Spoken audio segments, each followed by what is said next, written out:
Good afternoon, friends. What's going on? It's Mike here. Just checking in with you. Hope all is well. Happy Monday. I know a lot of people have questions about diet right now, what to eat, when to eat. There's a lot of stress and emotional eating. So, in today's live session, I'm coming to you from my phone in my backyard. That's my wood pile right there, and want to share with you the results of a recent study, a recent-ish study. The title of the study is High Intensity Interval Training Promotes a Shift to a Health Supporting Dietary Pattern in Young Adults. And just want to kind of share with you some of the feedback on that. Let it wait for a few folks to get on. What's going on? I'm looking a little red here from the weird glare that we're getting from the sun. Hey pals, welcome in the backyard. You can probably hear those baby chickens. Hello, Debbie, Richard, what's going on? Why so lean? You know what? I've been fasting. Mondays are my fasting days, so I've been fasting once a week. I'm back on that. Hello, Sam. Hey there. What's going on, all? All right. So, when to take zinc? All right, let's talk about all that. So, I'll just address that, George, real quick. So, when to take zinc? I've been diving into a lot of research about minerals and in their relationship to when we sweat, when we exercise, things like that. So, wanted to share with you about zinc. Some interesting studies actually show that anytime we sweat or we have heat-induced sweating, whether that's from exercise or a sauna, that we deplete zinc. So if you exercise, if you sweat because it's hot out, wherever you are in the world, or you go in the sauna, you need to take zinc. A lot of zinc is lost in the sweat. So we hear a lot about salt, the importance of salt. We've talked on this channel at length, about Redmond real salt and electrolytes, and all those things are amazing.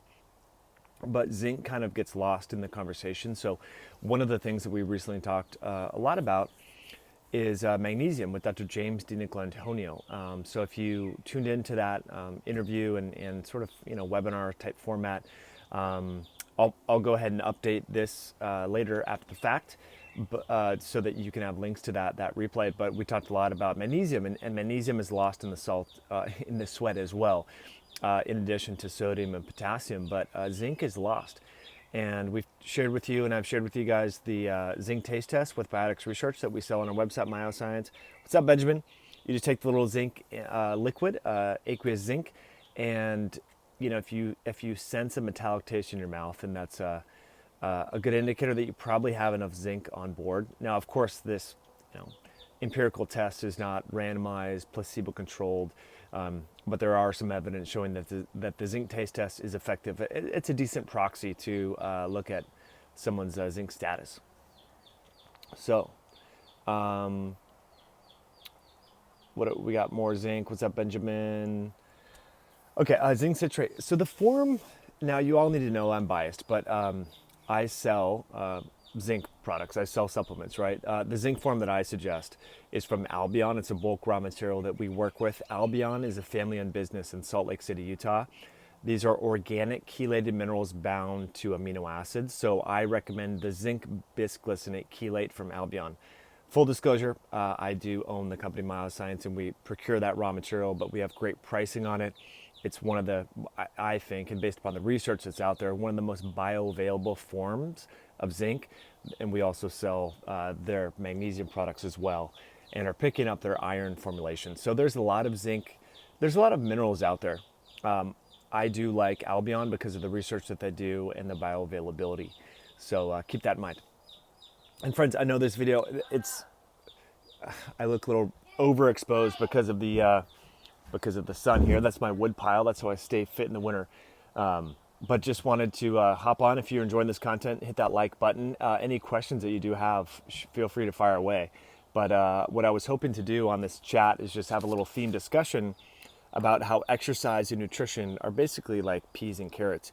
Some of you know that I recently had a hernia procedure last February, and that forced me to be sedentary. Basically, while I recovered, I could only lift 25 pounds, and that was really tough for me to be sedentary for 4 weeks and not lift 25 pounds. I couldn't even carry my chicken food to my chicken coop, which is right back. Oh, there you go. We have all our chickens here. We have baby chickens and all that. So I couldn't even carry the damn chicken food. It sucked. And I realized that with this sedentary activity, that I was forced to basically, do so that I could recover faster and not, hurt the injury, re-injure it and let it heal, my food choices went to shit.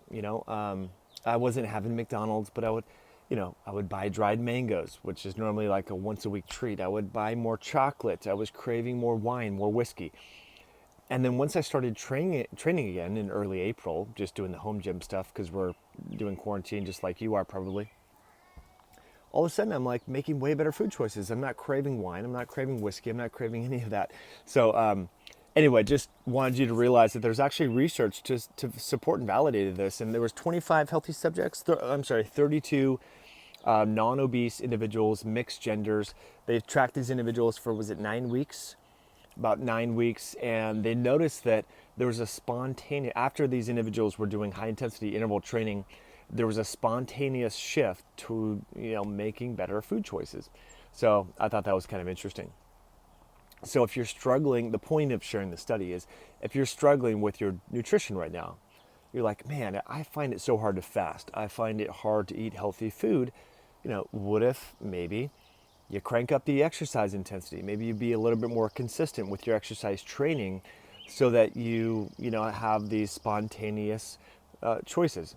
And I feel like every little thing that we do, once we start sleeping better, we start making better food choices. Once we start cutting out the alcohol, we start getting better sleep, then we make better food choices. Once we start making better food choices, then we have more energy to exercise. Everything feeds on itself, and that's why we call this lifestyle change. It's not just a diet. It's not just like, when you go to the doctor and just get a drug, it's not, you're not really forced to be a participant in your health. You just get this one medicine. The doctor says, oh, take this. You don't need to change your diet or whatever. Just take this one pill and you're going to be okay. That gives like a false sense of security.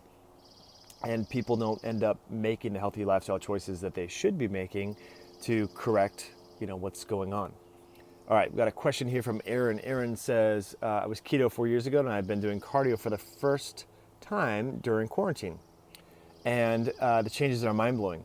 All right, Aaron, what sort of changes are you experiencing from the cardio? I notice when I do cardio, and we're about to go for a bike ride, my wife and daughter are inside doing their little homeschooling homework. I find when I do cardio that it's really good. The sun is super bright. I find that mentally it's amazing for the cognition, the brain-derived neurotrophic factor, memory, focus. Cardio, I really find benefits there. The only downside I will say to cardio is once you increase the frequency and the volume of cardio, sometimes people can feel as though they need to have this compensatory overeating in the post-exercise window. So just be mindful, and also understand research has actually shown that women are more susceptible to this than men, meaning that in the post-exercise window, when there's a calorie deficit created from that exercise that's in excess of 350 calories, that there's this natural inclination to compensatorily overeat in the post-exercise window. It doesn't mean that you shouldn't eat in the post-exercise window. I'm not saying that, but we need to be mindful of the fact that we tend to have this halo kind of principle where we feel like we did good in one area of our life, i.e. exercise. So then therefore it's justified or warranted to overeat in the post-exercise window. And of course that can lead to weight gain. Sorry, the sun's like super bright now, guys. That's why my chin looks super funny. But yeah, hey, if you enjoy these rather informal light videos, just hit that like button. That way, I know that we should keep doing these and things like that. If you have any comments, let me know. And what I'll do after the fact, friends, is I'll go ahead and post this study. I did share this over on my Instagram. My 4 friends on Instagram, great. If not, it's metabolic_Mike. All right, I got some more zinc questions. Ross Santos says, how much zinc does it really raise testosterone? So the data on zinc raising testosterone was a study back, and it was actually conducted at the college I went to, Western Washington University, where they had individuals take D-aspartic acid, magnesium, and zinc together, ZMA. And that was shown to improve testosterone levels. So I don't know exactly, how much zinc you should take. And this is why on our website, myoscience.com, we sell a liquid zinc sulfate solution. to give you just a really affordable way to get a rough approximation into your zinc status. So again, it's a zinc sulfate solution. It's a time-tested zinc taste test based upon the idea that within our tongue and various regions in our mouth, zinc is a cofactor needed for taste and sensation. And if you have a zinc deficiency, that when you take zinc, you don't really taste this metallic taste that people that don't have a zinc deficiency would ordinarily taste. So I advise my clients once a week, you just take a swig, let it sit in your mouth for 20 seconds and swallow. If after you swallow, if after in the 30, 40 seconds after that, you don't feel anything, don't taste anything, there's no metallic taste, then I suggest increasing your zinc supplementation. For some people that can be 50 milligrams, for some people that can be 75 milligrams. Now, it depends on the form of zinc, it depends on what sort of activities that you do. If you're a weightlifter, if you do CrossFit, if you do exercise, if you're in the sauna, if you do hot yoga and you sweat, then you should probably take more zinc than people that don't do those things. So it really kind of depends. But what I suggest is I'll go and update these links now after we do this live video because I can't, I'm on my phone. But we have a webinar that we did, Immunonutrition Part 2. If you go to courses.highintensityhealth.com, you can get access to those replays. And we talked about how to do the zinc taste test and talked about who should supplement and so on. Yeah, I do think it's good for testosterone. All right, let's kind of get the camera straight here. Benjamin says, so we know a lot about vitamin C, and magnesium is not real and not very well absorbed in the body. Is the same true for zinc? Benjamin, what forms of magnesium are you talking about? Are you talking about magnesium oxide? I would encourage all of you, if you're interested in... Nezzy, was she in the house? A chicken just walked in our house. We did a great webinar last week with Dr. James DiNicola Antonio, Benjamin. So I would encourage you, if you have any questions on magnesium, magnesium absorption, magnesium data, to check that out because there's different forms of magnesium. And so we talk about aspartic, magnesium aspartate versus gluconate versus oxide versus citrate versus magnesium L-threonate. I mean, we talked about it all in the mechanisms there. So I would definitely check that out. I'll put snippets on this channel for you guys, but that was, it was really detailed. So if you attended that webinar, let me know. Richard says, how much vitamin C should I be taking? Richard, I don't know. I don't know you. I don't know your health goals. I don't know what you're trying to achieve. I don't know your diet. So it's a really good question. I personally don't take any vitamin C. I haven't taken vitamin C in probably 5 years. I'm not anti-vitamin C, but there's a lot of other things that I do take, and I eat a lot of collagen, and we have bone broth and things like that. So yeah, I don't know. I'm sure there's a way to test. I'm not sure. So that's a good question. We have another question. Zinc participates enzymatically in testosterone synthesis. It is not exactly raising testosterone. Yeah, great comment there. Thank you for that. Aaron says, any tips on quitting smoking? Nutrients to take more of? I was smoking for 10 years and really need to quit. You know what? I wish I could really have some concrete evidence that I could share with you on this. I've not been a former smoker, so I don't really know. But I would get the book Triggers by Marshall Goldsmith, and this book is more about creating sustainable habits. And he has this thing called "Did I Do My Best?" It's a spreadsheet that you can work on every night, and you can figure out if you did your best to make progress towards goal achievement, which in this case would be quitting smoking. And I would start there. I would also consider hypnotherapy. I would also consider creating new friends that don't smoke, so that you have a social network that supports not smoking. But great question there. Thanks for asking that. Elena says, you have any idea on glucose higher than 100s for more than 6 months, doing high protein, not strict carnivore, less than 20 total grams of carbs per day? Elena, yeah, in the OMAD and carnivore bundle that we have at our courses.highintensityhealth.com, we talk all about that, especially for women.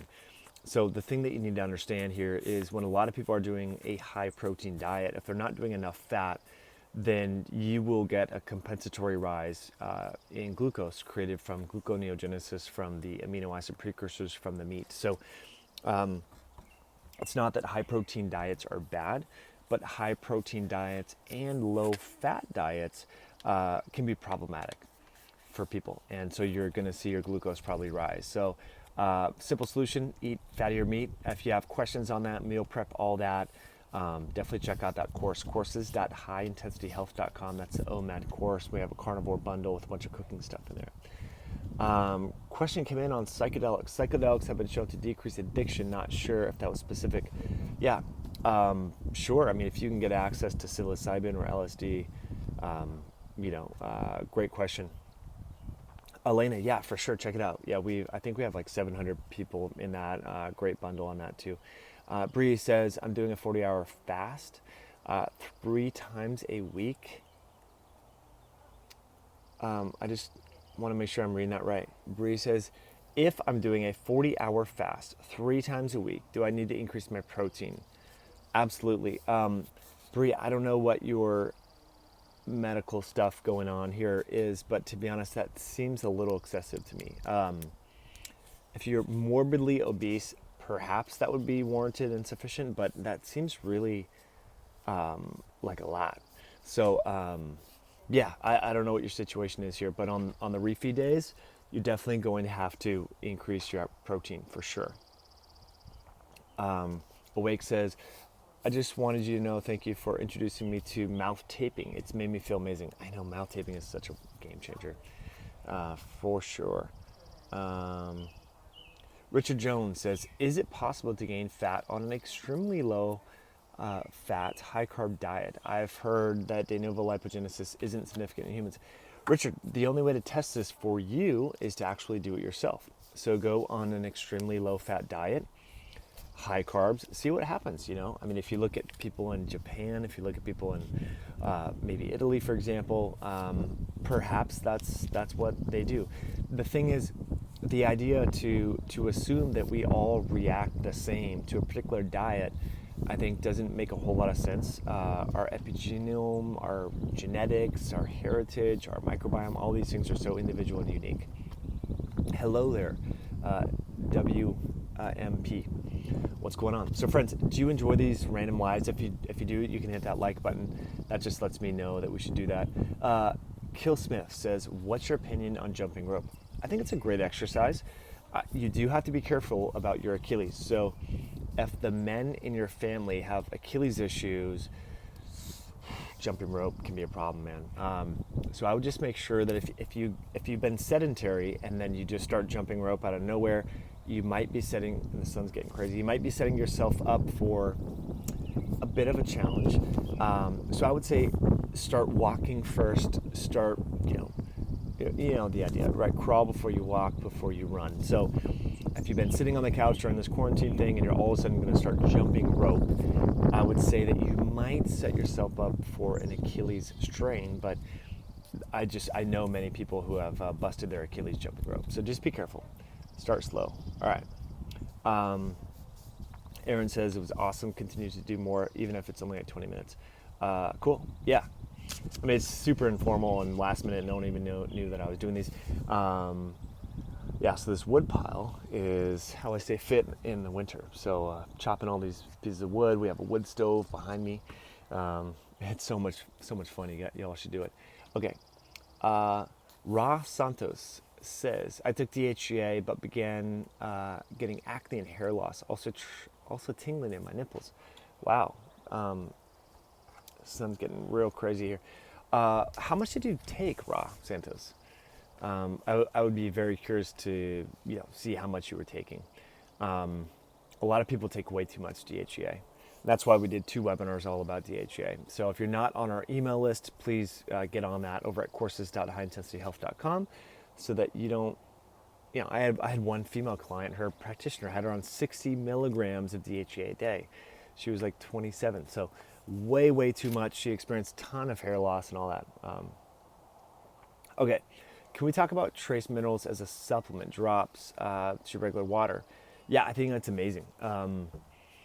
I wish I could recommend like this particular supplement to take. I don't have a good trace mineral source, so I would suggest getting spring water in your area.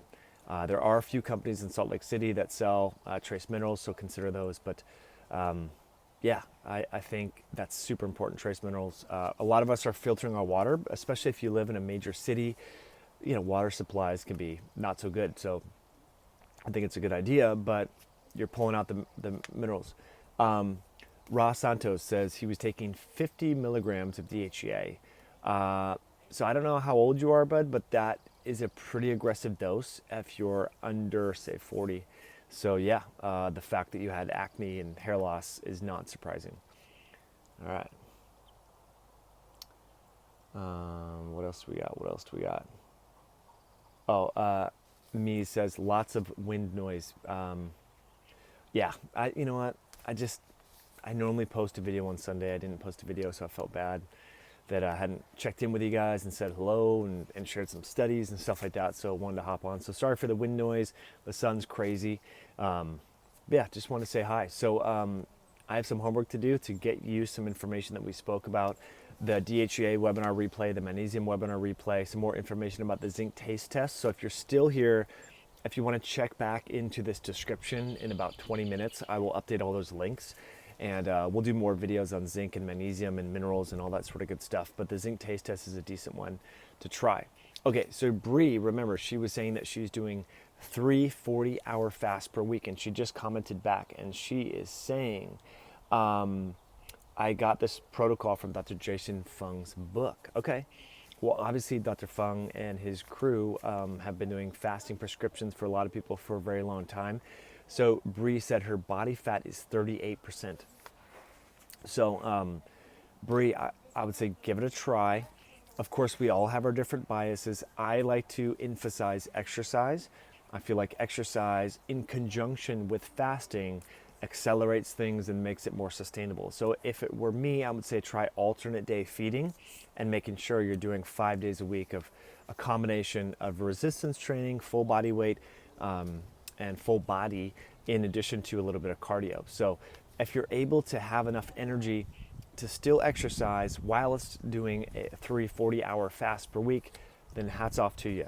But I know for me that if I were to fast that much, I'd have no energy for exercise. That's just me.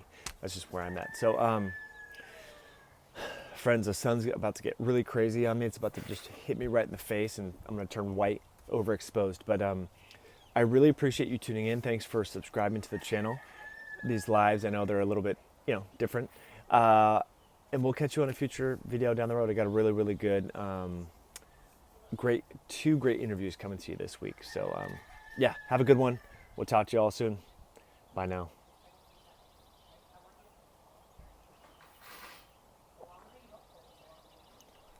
All right, if I can figure out how to end it. There we go.